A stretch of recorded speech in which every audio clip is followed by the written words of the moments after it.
Et on retrouve tout de suite Et si c'était ça le bonheur avec Faustine Bollard, nouvel horaire à partir de 14h30, mais on commence comme d'habitude par son billet d'humeur.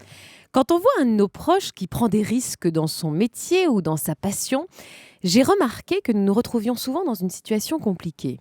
D'un côté, on a envie de s'énerver, de lui crier notre angoisse de le perdre, de le traiter d'égoïste, de ne pas prendre en compte notre peur. On a envie de le secouer pour qu'il réalise enfin ce qu'il met en péril.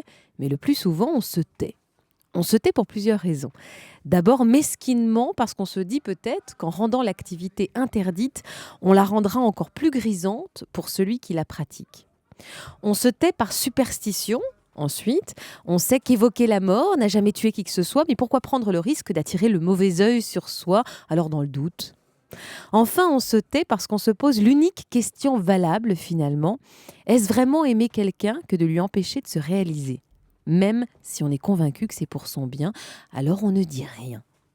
Le père, le frère, le fils qui exerce un métier à haut risque ou une passion qui le met en danger, c'est parfaitement, je crois, ce qu'il fait subir à ses proches.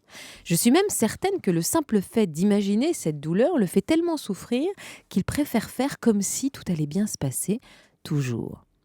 Les proches et les têtes brûlées signent donc souvent le plus doux de tous les pactes, celui du silence. Je respecte ta passion, respecte notre choix de jeter dessus un voile de pudeur. Mais quelles conséquences sur la vie de famille ? Comment faire comprendre à un enfant que son père ou sa mère va risquer sa vie sans qu'il le prenne contre lui ? On va parler aujourd'hui de tous ceux qui accompagnent au quotidien quelqu'un qui risque régulièrement sa vie, puisque eux aussi, ce sont un peu des héros. Bienvenue dans Et si c'était ça le bonheur, l'émission qui vous chouchoute jusqu'à 15h30. Laissez-vous aller, notre priorité, c'est vous. Europe 1.